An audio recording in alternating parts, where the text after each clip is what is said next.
Des milliers de décisions militaires pendant la Seconde Guerre mondiale se sont basées sur des informations fausses créées par un seul homme.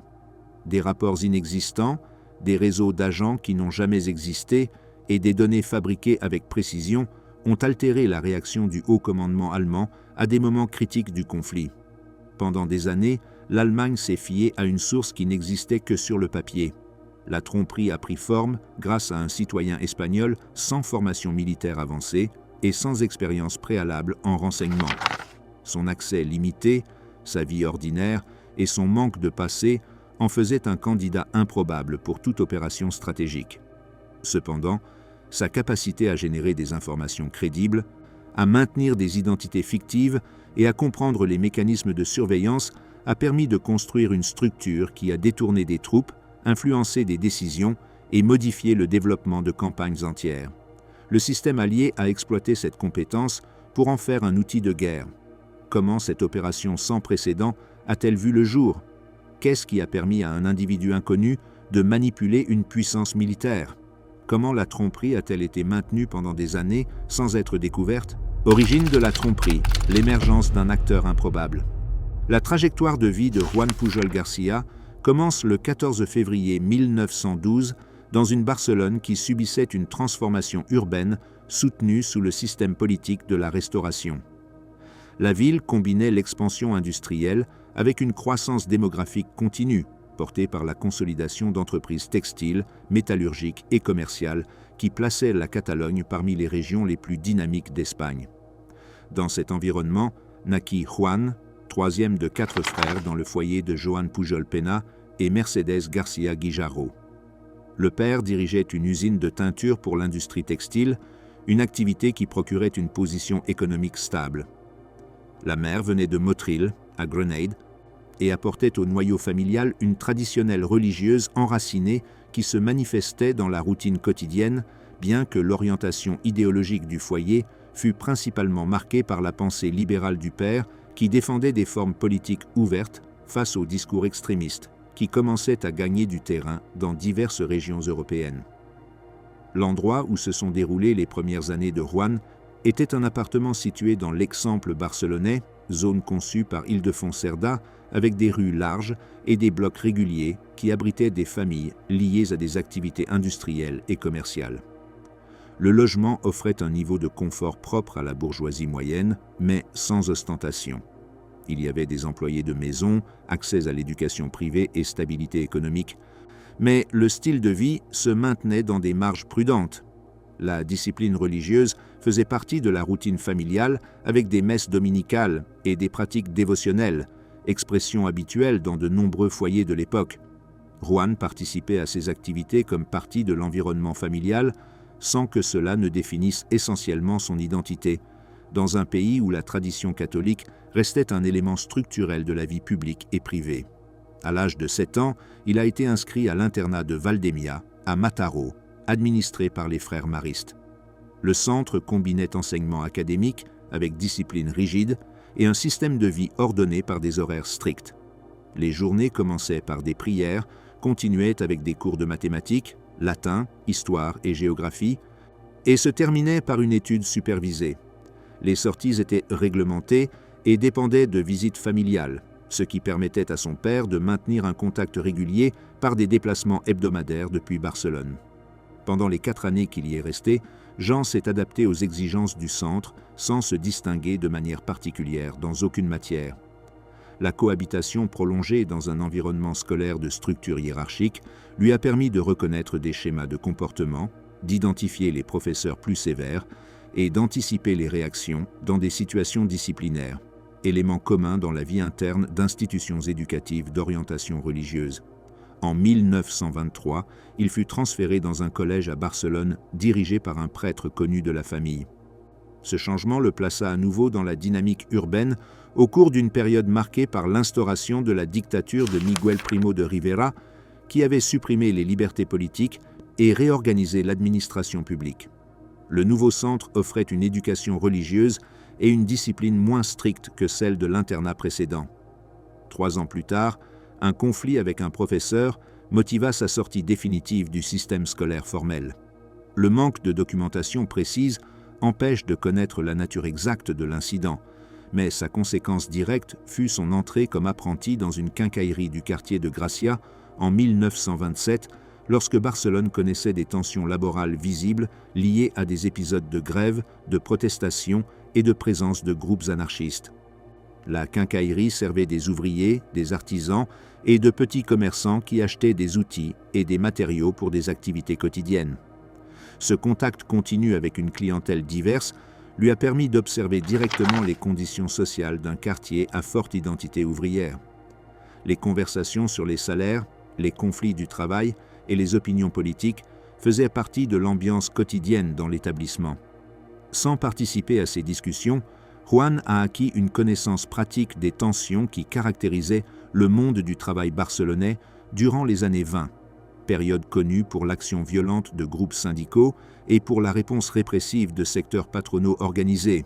En 1929, il a décidé d'entreprendre une formation technique à l'École royale avicole d'Arenys de Mar, institution de référence dans l'enseignement des techniques d'élevage, d'alimentation et de gestion des exploitations avicoles. La formation comprenait des contenus théoriques sur l'anatomie, la nutrition et la santé animale, complétés par des pratiques dans des installations destinées à l'étude des conditions nécessaires pour maintenir une production stable.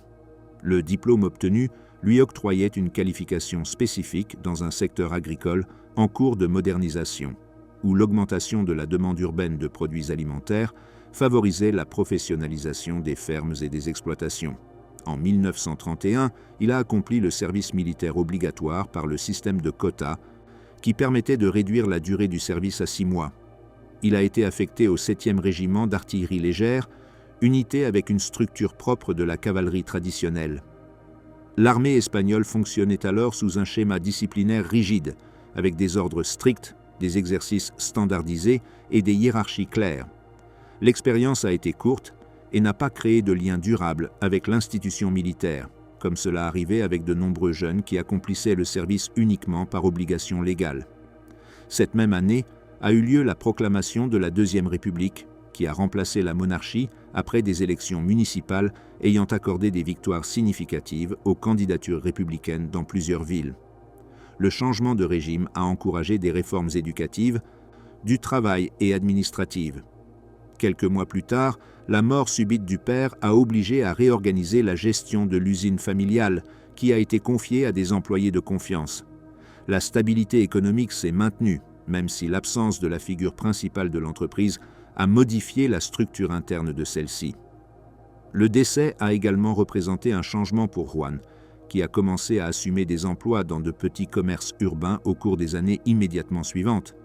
Pendant cette période, il a travaillé dans un cinéma qui fonctionnait avec des projections régulières à une époque où l'industrie cinématographique commençait à s'étendre en Espagne grâce à l'introduction du son et à l'augmentation du public.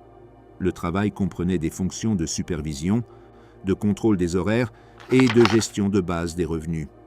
Il a également participé à l'administration d'un petit hôtel, similaire aux pensions qui, à cette époque, accueillaient des commerçants, des voyageurs et des travailleurs temporaires.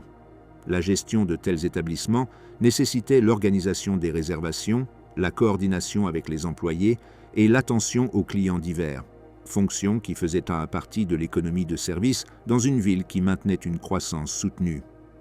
Au milieu des années 30, il décida de se concentrer sur l'exploitation d'une ferme avicole située au nord de Barcelone. Là, il appliqua les connaissances acquises à Arenys de Mar par la gestion de l'alimentation des oiseaux, le contrôle sanitaire, le classement des œufs et la distribution aux marchés locaux. L'activité avicole pendant cette période bénéficiait de la demande constante de produits alimentaires dans les zones urbaines, ce qui permettait de maintenir un niveau de revenus relativement stable. La routine associée à l'exploitation agricole impliquait la planification, les registres comptables et la coordination régulière avec les fournisseurs et les acheteurs. La situation politique espagnole de ces années-là montrait une augmentation progressive de la polarisation idéologique. Les élections générales de 1933 avaient donné lieu à un gouvernement de droite. Celle de 1936 avait accordé la victoire au Front populaire, coalition de partis de gauche.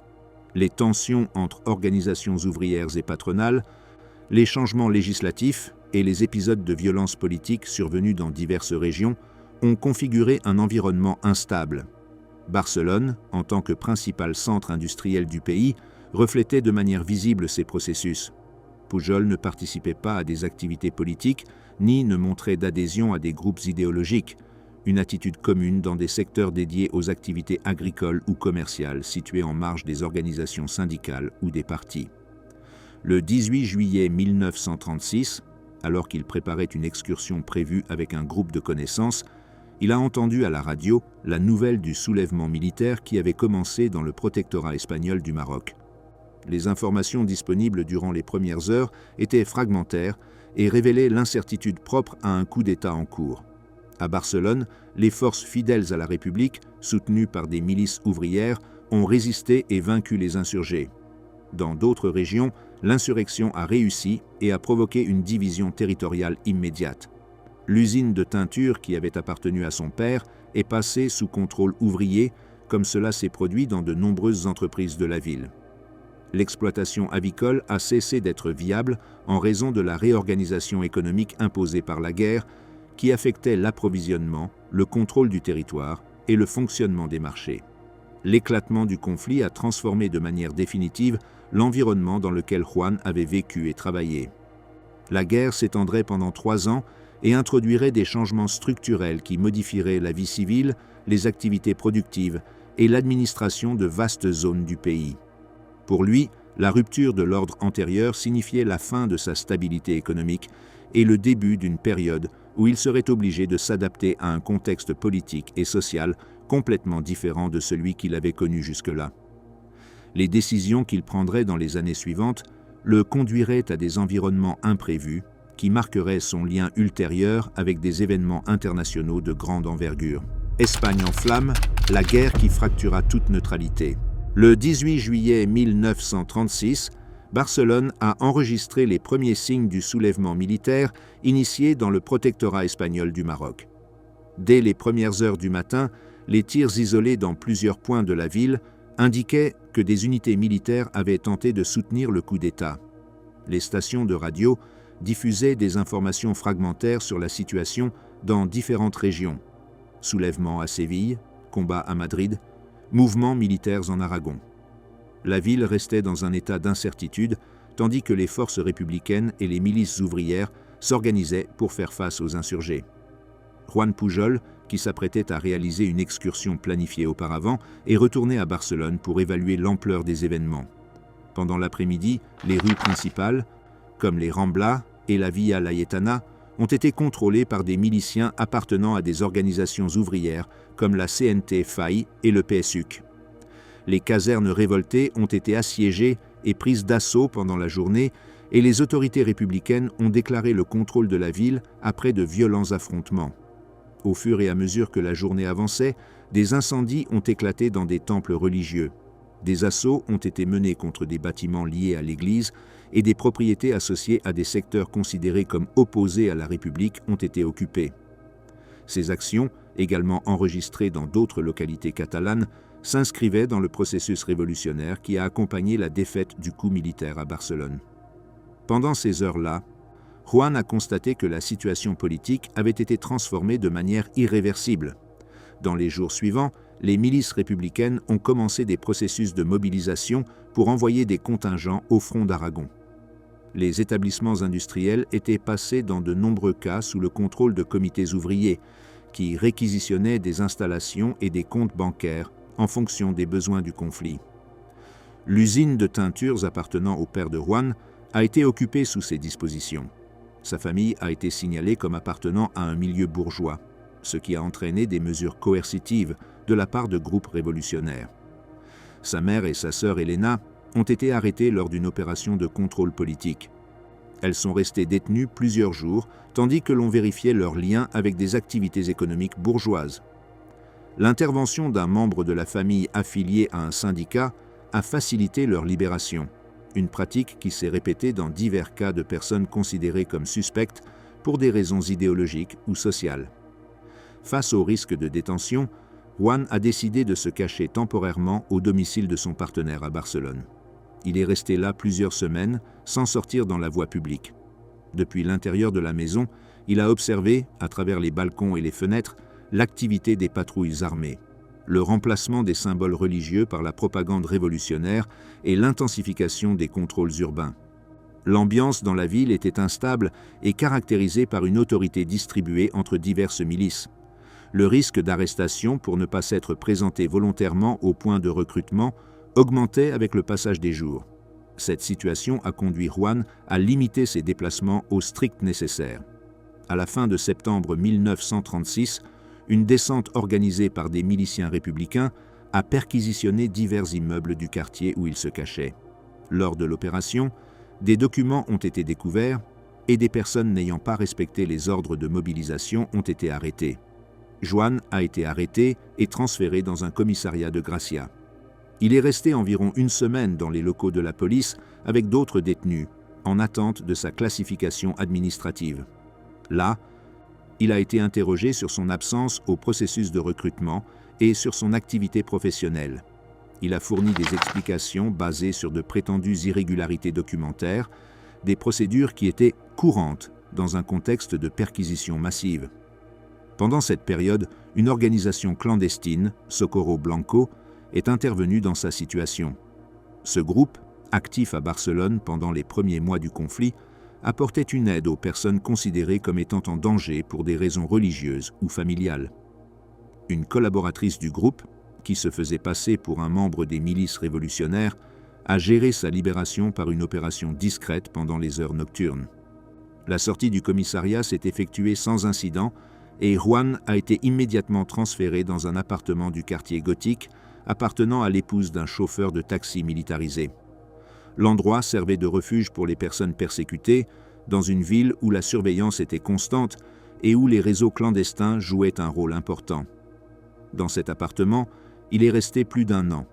Le logement disposait d'une chambre destinée aux réfugiés qui devaient rester silencieux pendant la majeure partie de la journée pour éviter les soupçons. La femme qui gérait le refuge distribuait des aliments à des heures irrégulières. Les nouvelles arrivaient par radio et permettaient de suivre l'évolution du conflit. Stabilisation des fronts, réorganisation de l'armée républicaine et entrée en combat d'unités internationales. Avec le passage des mois, le confinement prolongé a provoqué chez Juan une détérioration physique observable avec une perte de poids et une réduction significative de la mobilité. Ces effets étaient au courant parmi les personnes qui sont restées cachées pendant de longues périodes dans des espaces réduits. Pendant 1937, Socorro Blanco a travaillé pour obtenir de faux documents pour Juan. L'objectif était d'obtenir des certificats attestant d'un âge supérieur à l'âge réel, ce qui permettrait de justifier qu'il n'était pas soumis à la conscription obligatoire. La documentation falsifiée, bien que rudimentaire, était courante dans la Barcelone de cette époque, où le volume de réfugiés et de déserteurs compliquait les contrôles administratifs. À la mi-année, ces documents ont été complétés et Juan a pu quitter le refuge. Grâce à ces papiers, il a obtenu un emploi dans une exploitation avicole à San Joan de les Abades, une zone où diverses propriétés avaient été réquisitionnées et collectivisées conformément aux mesures adoptées par la Generalitat et les comités révolutionnaires. La ferme fonctionnait sous un système de gestion collective avec des décisions prises en assemblée de travailleurs. Ce modèle générait des retards dans la prise de décision et compliquait la mise en œuvre de mesures techniques. Plusieurs rapports de l'époque documentent que les exploitations agricoles collectivisées ont montré des baisses de productivité dues au manque de coordination. La ferme où travaillait Juan reflétait ces dynamiques, problèmes sanitaires parmi les oiseaux, pénurie de fournitures vétérinaires et débats continus sur les priorités organisationnelles. En août 1938, le président Juan Negrín a décrété une amnistie pour les fugitifs et les déserteurs afin de réorganiser l'armée républicaine face à l'avance des troupes franquistes. Cette amnistie a permis à des milliers d'hommes de régulariser leur situation. Juan a décidé de bénéficier de cette mesure et s'est présenté dans un centre de recrutement. En utilisant sa documentation falsifiée, il a déclaré une expérience technique en transmission, une affirmation stratégique qui augmentait les possibilités d'être affecté à des unités où la mobilité individuelle était plus grande. Il a été envoyé au front de l'Èbre à la fin de septembre 1938, où se développait l'offensive la plus vaste du conflit. Dans cette zone opéraient des unités républicaines aux côtés de brigadistes internationaux. Le front enregistrait des combats intenses avec une utilisation massive d'artillerie, de mitrailleuses et d'aviation, ainsi que des mouvements de troupes sous des conditions d'usure extrême. Juan a été assigné à des tâches liées aux lignes de communication et a été déployé dans des positions proches de la rivière. Depuis ses tranchées, il a observé les effets matériels de la bataille, déplacement de blessés, mouvement constant de munitions, destruction de structures et présence de corps sans vie dans des zones proches du front.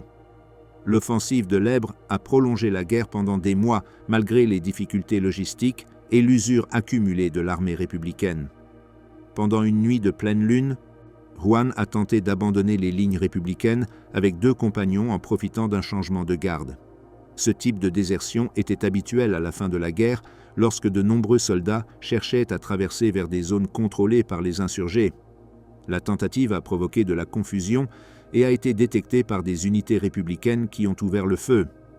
Dans la course vers la zone ennemie, un de ses compagnons a été touché. Juan a continué à avancer sur un terrain irrégulier et partiellement éclairé. En s'approchant des positions franquistes, il s'est identifié à haute voix et a été arrêté par une patrouille. Le protocole habituel consistait à interroger les déserteurs pour confirmer qu'il ne s'agissait pas d'infiltrés. Après son arrestation, il a été transféré dans un camp de prisonniers près de Deusto. Dans ces installations, on concentrait des combattants républicains capturés ou des déserteurs, en appliquant des procédures de classification qui comprenaient des interrogatoires et une vérification documentaire. Les camps enregistraient des conditions difficiles, avec surpeuplement, alimentation réduite et présence constante de gardes. Les exécutions après des procès sommaires étaient des pratiques documentées dans différentes installations nationalistes pendant cette période. Juan est resté dans le camp jusqu'à ce qu'un curé connu de la famille gère sa libération grâce à des certificats attestant d'antécédents familiaux non liés à l'activisme républicain. Libéré à la fin de 1938, il a été transféré à Burgos, siège du gouvernement franquiste pendant une grande partie du conflit. Là, il a été affecté à des tâches administratives mineures, tandis que l'avancée militaire continuait vers la Catalogne et Madrid. À Burgos, il a rencontré Araceli González Carballo, une fonctionnaire originaire de Lugo qui travaillait dans des bureaux administratifs. Il a établi avec elle une relation qui continuerait après la guerre. Pendant ces mois, la situation militaire républicaine s'est détériorée de manière accélérée, surtout après la chute de la Catalogne en février 1939. Le 1er avril 1939, le communiqué officiel signé par Franco déclara les opérations militaires terminées. Juan était passé par des zones contrôlées par les 2 camps et avait été mobilisé par la République et classé par les nationalistes.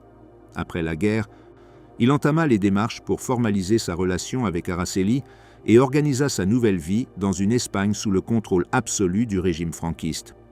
Dans les mois suivants, l'attention internationale se déplaça vers l'Europe centrale, où les tensions entre l'Allemagne et la Pologne anticipaient un nouveau conflit à l'échelle continentale. L'expérience accumulée par Juan pendant la guerre civile, marquée par des détentions, des cachotteries, des déplacements forcés et l'observation directe des dynamiques politiques et militaires, le placerait dans une position particulière lorsque, quelques mois plus tard, la Seconde Guerre mondiale commencerait. Chemin vers l'ombre, l'étape décisive vers la guerre secrète. Lorsque la guerre civile s'est terminée en avril 1939, l'Espagne a entamé un processus de réorganisation administrative et économique, dans un contexte marqué par la destruction matérielle et par l'implantation de structures politiques centralisées sous le nouveau régime. Les autorités franquistes ont consolidé le contrôle des ministères, réorganisé la justice par le biais de tribunaux militaires, établi un système de rationnement pour réguler l'approvisionnement et entrepris des programmes de reconstruction limités par le manque de ressources.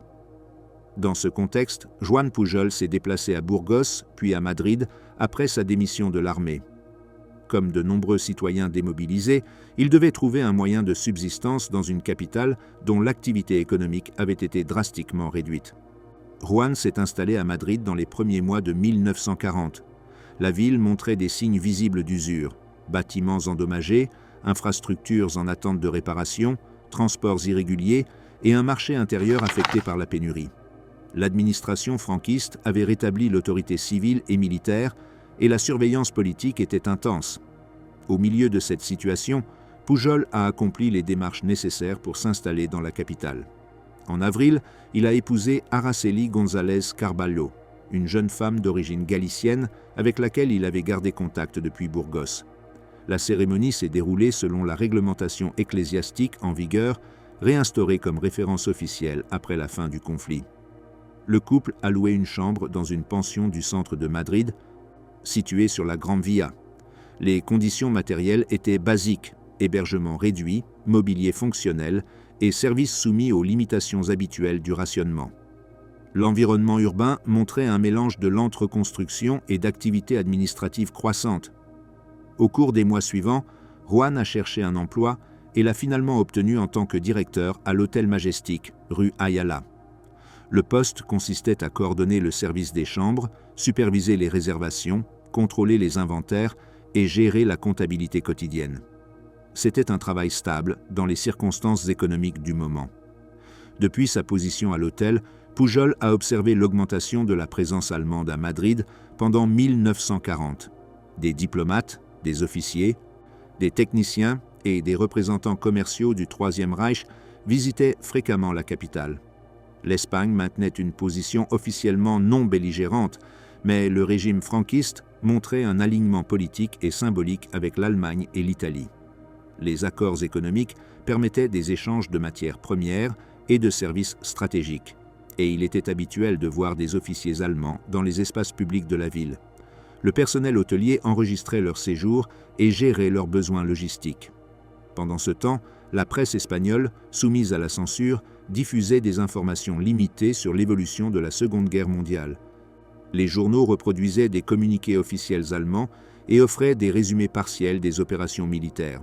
L'invasion de la Pologne en 1939, les campagnes au Danemark et en Norvège en avril 1940, l'offensive sur la France entre mai et juin de la même année et le début de la bataille aérienne sur le Royaume-Uni à partir de septembre. Bien que le contenu soit filtré, il permettait de suivre la progression du conflit et l'avancée des troupes allemandes. Pendant l'été de 1940, Juan a commencé à capter des émissions d'ondes courtes en provenance de Londres. La pratique n'était pas rare parmi les citadins ayant accès à des récepteurs. La BBC diffusait des nouvelles en espagnol avec une structure informative plus large que la presse espagnole. Grâce à ces émissions, on connaissait des détails sur les opérations militaires, les bombardements nocturnes et les discours politiques. Les différences entre la version allemande diffusée par la presse franquiste et la version britannique étaient évidentes. La combinaison des deux sources permettait de reconstruire partiellement le développement de la guerre. Au début de 1941 est né le premier enfant du couple. La situation économique de Juan continuait de dépendre du salaire de l'hôtel, qui garantissait une stabilité relative. Pendant cette période, il a commencé à envisager la possibilité d'intervenir dans la guerre européenne d'une manière ou d'une autre. Il ne disposait pas de formation militaire avancée ni de contacts diplomatiques, mais il avait de l'expérience dans la guerre civile liée à l'utilisation de fausses identités, les manœuvres administratives complexes et les situations où il était nécessaire de fournir des explications plausibles. Ces compétences, développées dans un environnement de contrôle politique strict, constituaient un ensemble de pratiques qu'il pouvait réutiliser dans des contextes différents. Vers la fin de 1940, Juan a décidé d'offrir ses services à l'ambassade britannique. Son approche était simple, mettre à la disposition du Royaume-Uni ses connaissances du milieu espagnol et sa capacité à recueillir des informations à Madrid. Il s'est présenté sans rendez-vous au siège diplomatique, situé rue Fernando el Santo. Les procédures de sécurité incluaient l'attente dans des zones surveillées et des entretiens brefs avec du personnel de rang moyen. Un fonctionnaire consulaire a écouté sa proposition, a pris des notes et n'a pris aucun engagement supplémentaire. Le traitement a été correct, mais sans signe d'intérêt opérationnel. Dans les mois qui ont suivi, il est retourné 2 fois de plus à l'ambassade. À chaque occasion, il a présenté des variantes de la même offre, soulignant sa mobilité en Espagne, sa connaissance des réseaux sociaux et sa capacité à observer des activités potentiellement pertinentes liées à l'Allemagne. Il a également présenté son expérience des deux côtés pendant la guerre civile comme un indice d'adaptation à des situations changeantes. Les diplomates britanniques ont maintenu leur position initiale. L'ambassade recevait de nombreuses offres similaires et classait la plupart comme non viables en raison de l'impossibilité de vérifier les références. De plus, l'Espagne était formellement neutre, mais les autorités franquistes maintenaient une surveillance active des missions diplomatiques. Recruter un volontaire sans référence représentait des risques significatifs. Après ces tentatives infructueuses, Juan a évalué une alternative différente. S'il ne pouvait pas entrer en contact avec le Royaume-Uni en tant que volontaire, il pouvait essayer de le faire depuis la position opposée, se présenter à l'Allemagne comme un collaborateur prêt à agir en faveur de l'Axe. Dans ce cas, s'il parvenait à être accepté par l'Abwehr, il pourrait ensuite recontacter les Britanniques depuis un point de départ complètement différent. Cette approche impliquait d'adopter des identités fonctionnelles supplémentaires et de construire un récit conçu pour paraître plausible au service de renseignement allemand. Au printemps 1941, Juan s'est présenté à l'ambassade allemande de Madrid, située sur le Paseo de la Castellana. Il a demandé un entretien avec le personnel chargé des affaires de sécurité et a exprimé son intérêt à collaborer avec l'Allemagne. Il a déclaré qu'il possédait des connexions commerciales qui, soi-disant, lui permettaient de voyager facilement au Portugal et, de là, au Royaume-Uni. Il a souligné que sa position de citoyen espagnol lui offrait une couverture adéquate pour accomplir des tâches discrètes sans susciter de soupçons. L'ambassade a transmis son dossier à l'Abwehr, dont les agents opéraient en Espagne sous couverture diplomatique. Après plusieurs réunions préliminaires, l'Abwehr a décidé d'explorer la possibilité de l'utiliser comme agent. L'officier affecté était Friedrich Knapperete, connu en Espagne sous le nom de Federico. Juan a reçu une formation de base en technique d'espionnage adaptée aux agents sans formation préalable. Utilisation d'encre invisible, préparée avec des réactifs chimiques simples, chiffrement par substitution numérique, règles de sécurité pour les communications écrites et procédures pour l'envoi de messages dissimulés. L'Abwehr lui a remis 600 livres sterling comme capital opérationnel initial et une adresse de boîte postale à Lisbonne pour envoyer des lettres écrites en apparence comme correspondance personnelle, mais qui contenaient des rapports cachés sous encre invisible. Un nom de code opérationnel lui a été attribué, Arabelle. L'objectif établi par l'Abwehr consistait à ce qu'il voyage au Royaume-Uni, qu'il établisse un réseau de contacts, identifie des objectifs militaires et civils pertinents et envoie des rapports périodiques par le système postal portugais. En juillet 1941, Juan a voyagé à Lisbonne conformément à ce qui était convenu. Cependant, une fois sur place, il n'a pas poursuivi son voyage vers le Royaume-Uni. Lisbonne fonctionnait alors comme point de rencontre habituel pour des agents de nationalités multiples. La ville permettait un accès à la presse étrangère, aux bibliothèques, aux entreprises commerciales internationales et à divers réseaux diplomatiques. Juan s'est installé dans une pension du quartier de Alfama et a commencé à élaborer des rapports fictifs pour l'Abwehr. Pour produire les rapports, il a utilisé des sources ouvertes, guides touristiques britanniques, cartes urbaines et régionales, annuaires de transport, dictionnaires militaires et journaux de plusieurs jours de retard importés au Portugal. Avec ce matériel, il a construit des descriptions détaillées de mouvements de convois déduits de routes maritimes logiques, estimations sur l'activité militaire, déduites de l'analyse de cartes et références à la vie civile tirées d'articles de presse. Les rapports étaient présentés avec une densité factuelle suffisante pour paraître crédibles, mélangeant des informations vérifiables provenant de sources publiques avec des données inventées qui ne pouvaient être vérifiées immédiatement. Juan rédigeait les rapports avec de l'encre invisible sur des lettres adressées à la boîte postale indiquée. Federico récupérait les enveloppes et appliquait des réactifs chimiques pour révéler le contenu caché. Ensuite, il envoyait l'information à Berlin. L'Abwehr a reçu les premiers rapports avec intérêt. Bien qu'ils contenaient des contradictions mineures, erreurs dans les mesures, imprécisions géographiques ou références culturelles incorrectes, ils ont été acceptés comme le produit d'un agent opératif en territoire britannique. En 1941, l'Allemagne avait des difficultés notables pour maintenir des réseaux actifs au Royaume-Uni. C'est pourquoi Arabelle a été considéré comme une ressource précieuse. Durant la dernière partie de 1941 et les premiers mois de 1942, Juan a maintenu un flux constant de rapports, augmentant la complexité des récits. Il a inventé des contacts fictifs, des routes commerciales supposées et des mouvements militaires plausibles. Ces rapports étaient longs, cohérents et présentés régulièrement. L'Abwehr, satisfaite par la quantité d'informations, a continué à financer ses activités par des paiements supplémentaires transférés à Lisbonne. Arabelle est ainsi devenu un agent dont la productivité renforçait sa crédibilité auprès de Berlin. Vers le milieu de 1942, Join avait déjà établi une structure opérationnelle complète basée exclusivement sur des sources ouvertes et sur sa capacité à déduire des données vraisemblables. Son succès initial auprès de l'Abwehr a créé les conditions nécessaires pour qu'il puisse tenter, une fois de plus, d'établir un contact avec les Britanniques. La différence fondamentale par rapport à 1941 était sa nouvelle position. Il pouvait désormais se présenter comme un agent allemand en activité, avec un nom de code, des fonds opérationnels et un réseau fictif que les Allemands considéraient comme réel. Les actions qu'il entreprendrait à partir de ce moment modifieraient définitivement sa trajectoire et le placeraient au seuil de l'épisode qui définirait son rôle dans la Seconde Guerre mondiale. Entrée dans le labyrinthe, l'arrivée au double cross. Le 24 avril 1942, Juan Pujol est arrivé au port de Plymouth après un voyage organisé discrètement par le MI6. Il avait quitté Lisbonne en utilisant des documents britanniques et voyageait accompagné de sa femme Araceli et de leur jeune fils. Le transfert s'est effectué sous des contrôles stricts, caractéristiques d'un pays en guerre depuis presque 3 ans. Bien que l'intensité des bombardements allemands ait diminué, les villes britanniques montraient des dommages significatifs, gares détruites, usines partiellement effondrées et habitations marquées par des impacts récents. À son débarquement, Pujol a été directement conduit à Londres sous la supervision d'officiers britanniques spécialisés en sécurité intérieure.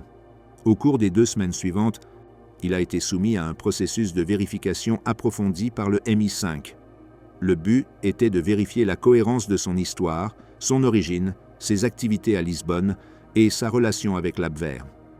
L'enquête comprenait des entretiens en personne, l'analyse des documents qu'il avait fournis et des comparaisons avec des informations externes disponibles dans les archives britanniques et portugaises. Parmi les responsables de son évaluation se trouvait Desmond Bristow, officier du MI6 avec de l'expérience dans les opérations menées dans la péninsule ibérique. Les séances ont eu lieu dans les installations du MI5 à Londres et suivaient un protocole habituel. Entretien prolongé, examen détaillé de son parcours en Espagne, analyse du type d'informations qu'il avait transmis aux Allemands et évaluation de son utilité potentielle. Après avoir terminé la vérification préliminaire, le MI5 a conclu que Pujol était un candidat viable pour intégrer le système britannique de contre-espionnage.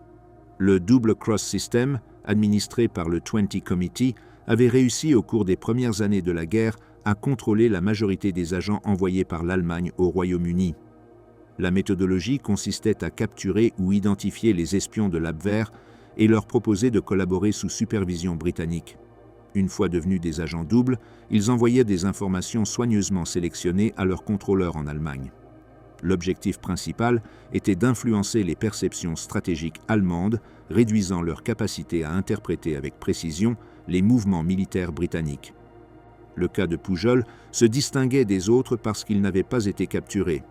Il avait agi de sa propre initiative à Lisbonne, envoyant de faux rapports à l'Abwehr et établissant une identité fonctionnelle en tant qu'agent opérationnel en Angleterre. Cette circonstance inédite fit de son entrée dans le système une priorité pour le MI5. Sa crédibilité auprès de l'Abwehr était consolidée et sa position pouvait être utilisée pour développer des opérations de plus grande envergure. En s'intégrant formellement au Double Cross System, un nouveau nom de code britannique lui a été attribué. Le premier code proposé était Bovril, mais il a été rapidement écarté. Finalement, Garbo a été choisi, en référence au prestige associé à l'actrice suédoise Greta Garbo. Le nom était censé refléter la capacité d'interprétation que Pujol avait démontrée à Lisbonne. L'officier assigné comme responsable principal de son cas était Thomas Harris, membre du MI5 avec une maîtrise fluide de l'espagnol et une expérience dans les affaires culturelles liées à l'Espagne. Harris et Pujol ont commencé à travailler ensemble dès le premier moment. Pour garantir leur sécurité, le MI5 a logé la famille à Hendon, au nord de Londres. Ils vivaient dans une maison modeste qui ne suscitait pas de soupçons parmi les voisins. La localité disposait de services de base, de transport par bus et d'un accès facile au centre de Londres. Dans la même rue, une deuxième maison a été aménagée comme bureau opérationnel. Des équipements de communication y ont été installés, y compris des émetteurs et récepteurs gérés par un technicien du MI5, Charles Haynes. La séparation entre le foyer et le centre de travail répondait à des raisons de sécurité, car elle permettait de maintenir l'activité clandestine à l'abri des observations extérieures possibles. Le travail de Garbeau s'organisait en suivant une routine précise. Chaque matin, Pujol se rendait à la maison opérationnelle accompagné de Harris. Dans une pièce de l'étage supérieur, ils examinaient les instructions du 20 Committee relatives aux besoins de désinformation du moment. Les directives incluaient quels faits réels pouvaient être envoyés sans risque, quels faits fictifs devaient être introduits et quels sujets devaient être évités pour ne pas compromettre les opérations militaires. L'objectif n'était pas de fournir des informations fausses de manière indiscriminée, mais de construire un flux d'informations cohérent que l'Abwehr pourrait considérer fiable. Un aspect central du travail était l'extension et la formalisation du réseau de sous-agents fictifs initialement conçu par Pujol à Lisbonne. Là-bas, il avait improvisé quelques identités sans structure définie. Maintenant, avec le soutien du MI5, le réseau a été développé de manière systématique. Chaque sous-agent imaginaire a reçu un profil complet: nom, âge, profession, lieux habituels d'activité, niveau d'accès à l'information, limitations opérationnelles et antécédents personnels. Ces profils étaient documentés en interne et utilisés pour construire des récits cohérents dans les rapports envoyés à l'Abwehr. Harris et Pujol ont créé plus de 20 identités fictives. Certaines étaient liées à des secteurs civils, comme le commerce ou le transport. D'autres faisaient partie de structures militaires britanniques, bien que toujours à des postes secondaires pour éviter des incohérences avec le personnel réel. La complexité du réseau permettait d'émettre des rapports depuis de multiples sources, ce qui augmentait la crédibilité de l'ensemble. De plus, des dynamiques internes ont été introduites: rivalité, indisponibilité temporaire de certains agents, problèmes de communication ou réaffectation. Ces détails ajoutaient de la véracité, car ils reflétaient des situations habituelles dans les réseaux de renseignement réels. Pour renforcer l'authenticité des rapports, le MI5 organisait des déplacements ponctuels de Pujol dans des villes britanniques où opéraient soi-disant ses sous-agents. Lors de ces visites, des détails locaux étaient recueillis comme les noms des rues, les horaires de transport, les menus des restaurants, les prix des produits et les manchettes des journaux régionaux. Par la suite, ces éléments étaient incorporés dans les rapports du réseau fictif. De cette manière, les messages envoyés en Espagne contenaient des détails précis que les officiers allemands pouvaient vérifier par des moyens indépendants, renforçant ainsi la crédibilité de Garbeau. Les rapports étaient initialement transmis par lettres en utilisant la boîte postale à Lisbonne maintenue par l'Abwehr. Les lettres contenaient des messages écrits avec de l'encre invisible, formulés selon les instructions fournies précédemment par Federico, l'officier allemand qui avait fait office de liaison. L'encre invisible permettait au contenu de passer inaperçu lors des inspections superficielles. Le MI5 supervisait chaque lettre avant de l'envoyer pour s'assurer que le matériel ne révélait pas d'informations sensibles pour les Britanniques. À partir d'août 1943, le système a évolué vers des transmissions sans fil. Pour justifier ce changement auprès de l'Abwehr, Pujol a construit le récit selon lequel il avait recruté un opérateur radio au sein de son réseau. Cet opérateur fictif permettait d'envoyer des messages plus rapides et plus fréquents. En réalité, les transmissions étaient effectuées par Haynes depuis la maison opérationnelle de Hendon. Le changement de méthode a augmenté l'efficacité du travail car la radio permettait de communiquer des données sans dépendre du courrier portugais. Les Allemands ont accepté l'explication sans objection. La méthode la plus efficace utilisée par le 20 Committee consistait à combiner des informations véridiques de faible valeur avec de la désinformation stratégique. Lorsque les informations réelles ne compromettaient pas les opérations militaires, leur envoi était autorisé pour maintenir la réputation de Garbeau. En parallèle, des données fausses étaient introduites, conçues pour détourner l'attention allemande des objectifs réels. Cette technique a été appliquée dans des opérations à portée tactique et stratégique. L'exemple le plus significatif avant 1944 fut l'opération Torche, le débarquement allié en Afrique du Nord en novembre 1942. Pour Torch, le Mi-5 a permis à Garbeau d'envoyer des informations partiellement exactes sur le mouvement d'un convoi. Le message a été préparé avant le débarquement, mais sa livraison a été délibérément retardée pour que l'information parvienne à l'Abwehr lorsqu'elle ne pouvait plus servir à prendre des mesures défensives. La lettre portait un cachet authentique, ce qui permettait de démontrer qu'elle avait été envoyée à l'avance. Berlin a interprété le retard comme un problème postal, non comme une manœuvre britannique. Après avoir reçu le rapport, les Allemands ont félicité Garbeau pour la qualité de son travail. Le succès de cette opération a démontré que la désinformation contrôlée pouvait générer un effet significatif sur la perception stratégique de l'ennemi. À la fin de 1942 et pendant 1943, la quantité d'informations que Garbeau envoyait augmenta de manière considérable. Il rédigea des centaines de rapports qui décrivaient en détail des actions prétendument observées dans de nombreuses villes britanniques. Ils incluaient des références à des mouvements de troupes, des exercices militaires, des commentaires entendus, des rumeurs dans les ports et des estimations sur la production industrielle. Bien que la plupart de ces données fussent inventées, elles étaient formulées de manière cohérente avec des sources ouvertes et avec les instructions du Mi-5. Berlin classait les rapports comme fiables et les incorporait à des études internes. Cette perception conduisit l'Abwehr à consacrer des ressources croissantes au suivi du réseau fictif. Sur le plan administratif, le Mi-5 canalisait les fonds en provenance d'Allemagne vers des comptes contrôlés pour financer l'opération. Les paiements allemands ont augmenté de manière progressive à mesure que le réseau fictif semblait croître en taille et en productivité. Le propre volume d'informations envoyé par Garbeau a eu un impact direct sur la stratégie allemande. L'Abwehr a cessé de tenter d'infiltrer des agents supplémentaires au Royaume-Uni à partir de la fin de l'année 1943, considérant qu'elle possédait déjà une source suffisamment efficace. Cependant, toutes les difficultés n'étaient donc pas liées au travail opérationnel. La vie privée de la famille rencontrait des obstacles résultant des conditions du service. En raison des exigences de sécurité, Araceli avait des contacts limités avec des personnes extérieures et ne participait pas à des activités sociales.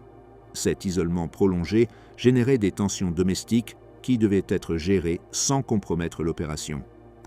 Le Mi-5 a pris des mesures administratives pour stabiliser la situation, faciliter des achats restreints, fournir un soutien logistique et effectuer des visites régulières visant à superviser le bien-être familial.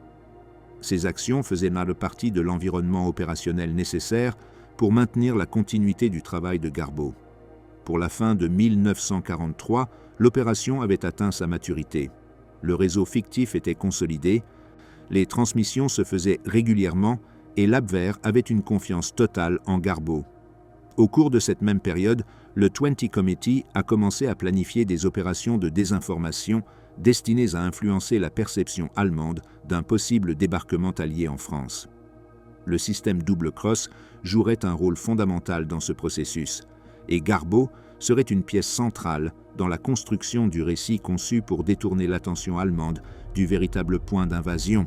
Le signal caché, l'opération qui a piégé le haut commandement allemand. À la fin de 1943, le système d'exploitation construit autour de Garbeau avait atteint un niveau de stabilité qui permettait au Mi-5 de planifier des opérations de plus grande envergure en utilisant son réseau fictif. Pendant cette période, le 20 Committee a examiné les rapports reçus de l'Abwehr via des interceptions radio et a conclu que la crédibilité d'Arabelle, le nom de code allemand de Juan Pujol, était fermement consolidée. Le réseau, composé de 27 identités fictives, restait actif dans la documentation allemande, générait un trafic constant et absorbait une part significative du temps analytique des officiers de renseignement à Madrid et Berlin. La fréquence des consultations allemandes auprès de Garbeau, ainsi que l'augmentation progressive des paiements envoyés via Lisbonne, montraient que l'Abwehr considérait indispensable l'information provenant de son agent à Londres. Avec la structure déjà établie, le Mi-5 a revu rétrospectivement un épisode survenu 1 an plus tôt lors de la préparation de l'opération Torch afin de l'utiliser comme base pour de futures manœuvres de tromperie. À ce moment-là, début novembre 1942, Pujol avait rédigé un rapport détaillé sur un convoi parti du Clyde à destination de l'Afrique du Nord. Ce rapport, écrit selon les instructions britanniques et délibérément retenu avant d'être envoyé, est parvenu à Labvert le 9 novembre, alors que les forces alliées avaient déjà débarqué à Alger, Oran et Casablanca. La lettre, datée avant l'attaque mais envoyée après, avait renforcé l'image d'Arabelle en tant qu'agent diligent opérant sous les limitations naturelles du courrier aérien en temps de guerre. L'analyse du 20 Committee à la fin de l'année 1943 montrait que cet épisode continuait d'influencer l'évaluation allemande de la fiabilité du réseau. L'expérience avec Torch a démontré que la combinaison de données authentiques et de délais contrôlés pouvait augmenter la confiance allemande sans mettre en péril les opérations militaires. La connaissance de cette réaction est devenue un précédent utile lorsque le haut commandement allié a commencé la planification finale de l'opération Overlord. À partir de janvier 1944, l'Abwehr a demandé à Garbo une surveillance intensive sur les mouvements de troupes, l'accumulation de matériel et les exercices qui pourraient anticiper une offensive de grande envergure en Europe occidentale. L'augmentation de ces demandes reflétait que Berlin considérait imminent un débarquement. En parallèle, les Alliés finalisaient un programme de duperie stratégique conçu pour manipuler la perception allemande sur le lieu de l'invasion. Ce programme, nommé Opération Fortitude, était divisé en deux composants. Fortitude North simulait des préparatifs en Écosse destinés à une invasion de la Norvège. Fortitude South créait l'illusion que la force principale se trouvait dans le sud-est de l'Angleterre, prête à traverser le détroit de Calais. L'objectif global consistait à amener l'Allemagne à répartir sa capacité défensive à des endroits erronés, réduisant ainsi la concentration des forces en Normandie. Au début de l'année 1944, les Britanniques ont achevé la création du premier groupe d'armée des États-Unis, FUSAG, une formation inexistante composée dans les documents alliés de nombreuses divisions dotées de structures administratives fictives. Pour donner plus de crédibilité à l'ensemble, le général George S. Patton a été nommé nominalement commandant. Photographie, déplacements simulés et références indirectes faisaient partie de l'ensemble de signaux visuels et auditifs destinés à des agents allemands actifs ou à des observateurs potentiels. Cependant, le composant visuel avait une portée limitée. La Luftwaffe ne pouvait plus effectuer de vols de reconnaissance en profondeur au-dessus du Royaume-Uni en raison de la suprématie aérienne alliée. Pour cette raison, la majeure partie du poids opérationnel reposait sur les agents doubles, et parmi eux, Garbo occupait une position singulière. Contrairement à d'autres agents, son réseau fictif fournissait de multiples sources indépendantes, chacune avec sa propre histoire professionnelle, sa zone d'observation et son modèle de communication. Cela permettait de générer des rapports qui simulaient provenir de secteurs divers, ports, zones industrielles, unités militaires auxiliaires, institutions civiles ou localités côtières. Pendant les premiers mois de 1944, Pujol transmit plus de 500 messages par radio. L'opérateur technique du Mi-5, Charles Haynes, était responsable de l'envoi depuis la maison opérationnelle de Hendon. Les transmissions étaient élaborées lors de sessions coordonnées avec Harris, qui intégraient les instructions reçues du 20 Committee. La conception de chaque message répondait à la logique de Fortitude. Aucun rapport n'affirmait explicitement que Calais serait le point d'invasion, mais tous fournissaient des données partielles qui devaient conduire à cette conclusion. Parmi ces données figuraient des observations d'insignes divisionnaires dans la région du Kent, des descriptions d'entraînements amphibies soi-disant observés par certains sous-agents, des références à des véhicules camouflés avec des motifs méditerranéens et des mentions de visites de hauts commandements américains.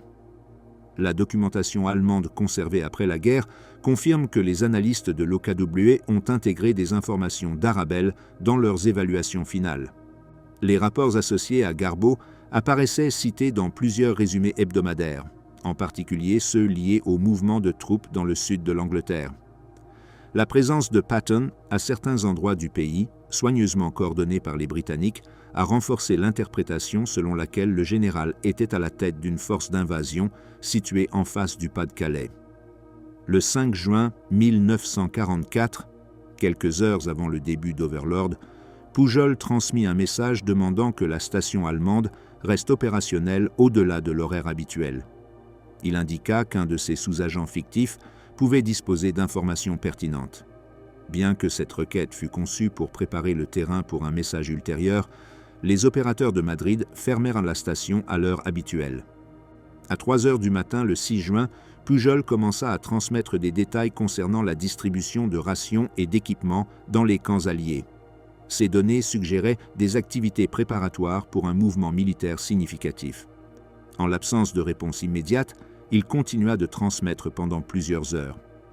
À 6h30 du matin, les forces alliées ont commencé les débarquements sur les plages de Normandie. L'impact initial a permis de consolider des têtes de pont à Utah, Omaha, Gold, Juneau et Sword. Les opérateurs de l'Abwehr ont repris la communication vers 8 heures et ont reçu les transmissions que Garbeau avait envoyées pendant la nuit. Bien que les informations reçues décrivaient des faits déjà en cours, l'Abwehr les considérait comme cohérentes avec la situation et utiles pour interpréter l'ampleur de l'offensive. Le 9 juin, Garbeau envoya un message particulièrement significatif. Dans celui-ci, il présenta une prétendue analyse basée sur le travail conjoint des sous-agents fictifs. Cette analyse estimait l'existence de 75 divisions alliées prêtes pour une invasion en 2 phases. La première phase, selon le message, avait déjà commencé en Normandie. La seconde, qui constituerait l'attaque principale, aurait lieu au passage de Calais. Ce message fut classé comme urgent et retransmis à Berlin. Les documents allemands montrent que l'information fut directement intégrée dans les résumés du haut commandement. La conséquence opérationnelle immédiate fut la rétention de nombreuses divisions dans la région de Calais. Des rapports ultérieurs indiquent que 2 divisions blindées et 19 divisions d'infanterie sont restées immobiles pendant des semaines après le débarquement. Cette décision a limité la capacité allemande à renforcer la Normandie rapidement. La durée de cette rétention a largement dépassé les attentes des planificateurs alliés qui anticipaient une tromperie efficace pour une période d'environ 2 semaines. En réalité, la rétention s'est prolongée pendant plus de 7, ce qui a facilité l'établissement de la logistique nécessaire pour l'expansion de la tête de pont. Alors que la campagne se poursuivait sur le continent, l'Abwehr informa Garbeau le 29 juillet 1944 qu'il avait été décoré de la Croix de fer de 2e classe en reconnaissance des informations fournies. Cette décoration s'ajouta à la reconnaissance britannique reçue quelques mois plus tard lorsque Juan Pujol fut nommé membre de l'Ordre de l'Empire britannique. Les 2 faits furent documentés dans des archives officielles. Au cours de l'été 1944, le MI5 utilisa de nouveau Garbeau pour influencer les opérations allemandes. Après le début des attaques de missiles V1 contre Londres, le système double cross décida d'employer les agents doubles pour manipuler les rapports d'impact.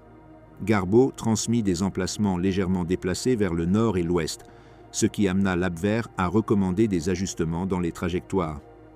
En conséquence, plusieurs missiles tombèrent dans des zones moins densément peuplées. À la fin de 1944, le besoin d'opérations de tromperie a diminué. Les forces alliées avançaient rapidement à travers la France, la Belgique et les Pays-Bas. L'effondrement militaire allemand sur de multiples fronts a réduit l'utilité stratégique de maintenir des réseaux fictifs à longue portée. Au début de 1945, le MI5 a ordonné la diminution progressive de l'activité liée à Arabelle. Malgré cela, le réseau est resté officiellement actif jusqu'au dernier mois de la guerre, profitant de la crédibilité accumulée pour gérer des informations résiduelles jusqu'à l'effondrement final du Troisième Reich. À ce stade, l'opération développée autour de Garbeau avait démontré qu'un réseau fictif pouvait tromper l'appareil de renseignement d'une puissance militaire pendant une longue période, même lors d'opérations décisives. Le travail réalisé depuis Hendon entre 1943 et 1944 servirait ultérieurement de référence dans les études sur la désinformation militaire et le contrôle du renseignement stratégique. Avec la fin de la guerre proche, une nouvelle étape commençait pour Pujol, une étape marquée par des décisions qui influenceraient sa vie après le conflit. Finale en silence, la construction d'une seconde vie. En 1949, 4 ans après la fin de la Seconde Guerre mondiale, Juan Pujol Garcia se trouvait en dehors du circuit actif du renseignement britannique. Le MI5 avait progressivement réduit son attention sur le réseau Arabelle après la défaite allemande et avait réaffecté des ressources aux tâches de l'après-guerre. Durant cette période, Pujol maintenait une communication occasionnelle avec d'anciens officiers, notamment avec Thomas Harris. En 1948, il a sollicité une assistance pour établir une nouvelle identité à l'étranger. La demande fut analysée en interne pour des raisons de sécurité.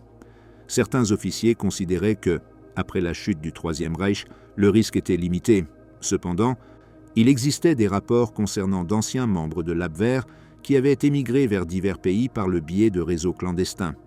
Ces rapports, ajoutés au désir de Pujol d'éviter toute relation avec son passé opérationnel, ont motivé le MI5 à autoriser la création d'une documentation certifiant une mort fictive.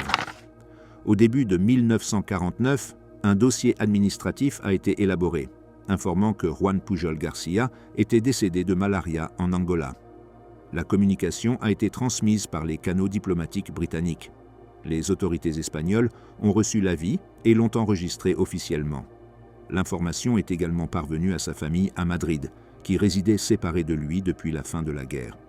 Une fois son décès officialisé dans les registres espagnols, Pujol a quitté l'Afrique et a voyagé en Amérique latine sous une identité différente. Sa destination finale était le Venezuela, pays qui connaissait à ce moment-là une forte expansion industrielle due au développement de l'industrie pétrolière. En mai 1949, Pujol s'est installé à Lagunillas, localité liée à l'exploitation pétrolière dans l'ouest du pays. La présence d'étrangers était habituelle en raison de l'embauche de techniciens européens et nord-américains par des compagnies multinationales dédiées au secteur énergétique. Dans cet environnement, un citoyen espagnol pouvait s'intégrer sans difficultés administratives importantes. Pujol a obtenu un emploi en tant qu'instructeur de langue pour une entreprise liée à l'industrie, fonction qu'il exerçait en enseignant l'espagnol et l'anglais à des travailleurs nécessitant une formation linguistique de base pour opérer dans des environnements multinationaux. Au cours des premières années au Venezuela, Pujol a mené une vie discrète. Par la suite, il a ouvert un petit commerce consacré à la vente d'articles de papeterie, de cadeaux et de fournitures scolaires. L'entreprise fonctionnait avec un système de crédit informel pour les travailleurs locaux. L'activité répondait à la demande générée par la croissance démographique de la région et par la présence de familles liées au secteur pétrolier. En 1954, il a contracté un mariage civil avec Carmen Cilia, vénézuélienne résidant dans la région. Le couple a eu 3 enfants, Carlos Miguel, Juan Carlos et Maria Elena. La famille a résidé alternativement entre Lagunillas et d'autres localités, y compris Caracas, selon la situation économique de chaque période.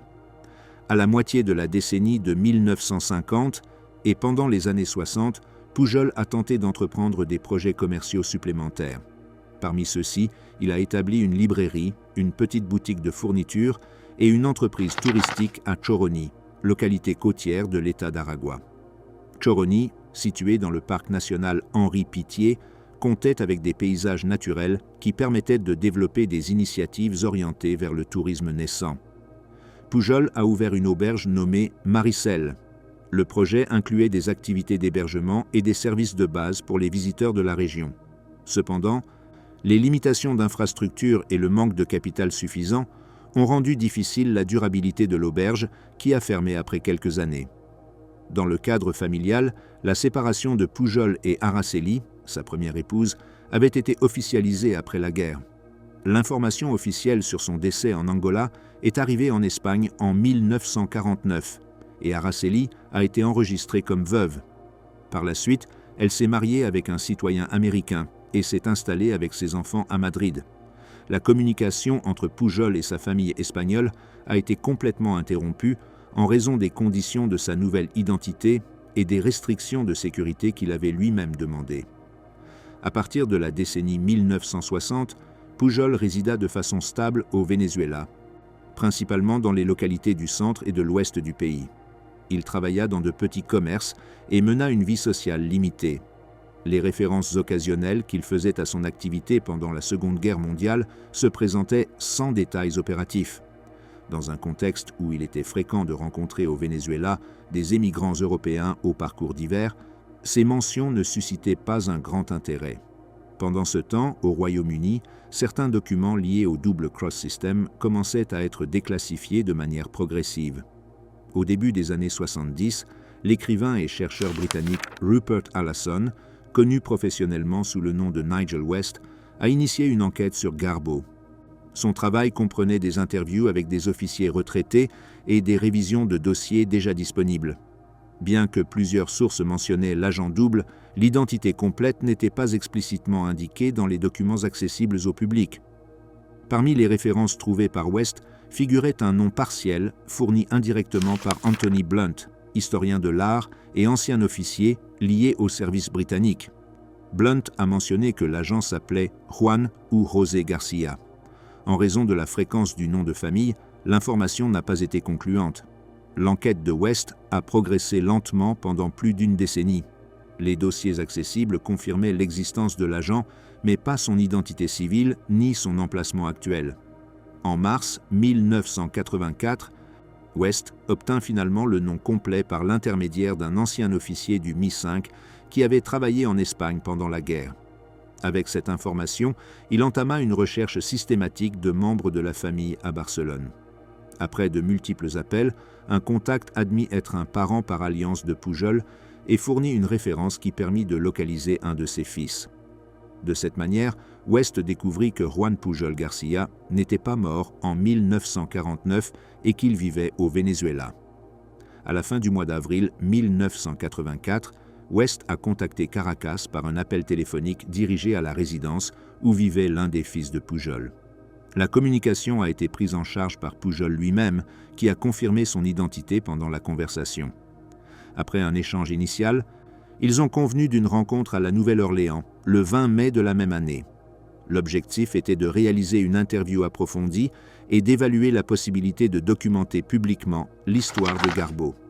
La réunion s'est tenue comme prévu. Pendant plusieurs heures, West a recueilli des informations sur la trajectoire opérationnelle de Pujol, les dynamiques du Double Cross System et les activités liées au réseau Arabelle. Après la rencontre, il a été convenu de préparer conjointement une œuvre biographique qui recueillerait le matériel disponible dans les archives britanniques et le témoignage de Pujol. Ce projet s'est concrétisé dans le livre Opération Garbo, publié en 1985. À la suite de la réapparition publique de Pujol, divers médias britanniques ont divulgué son histoire. En juin 1984, The Mail on Sunday a publié un reportage sur son identité, accompagné de photographies actuelles. L'intérêt médiatique s'est étendu à d'autres journaux et chaînes de télévision.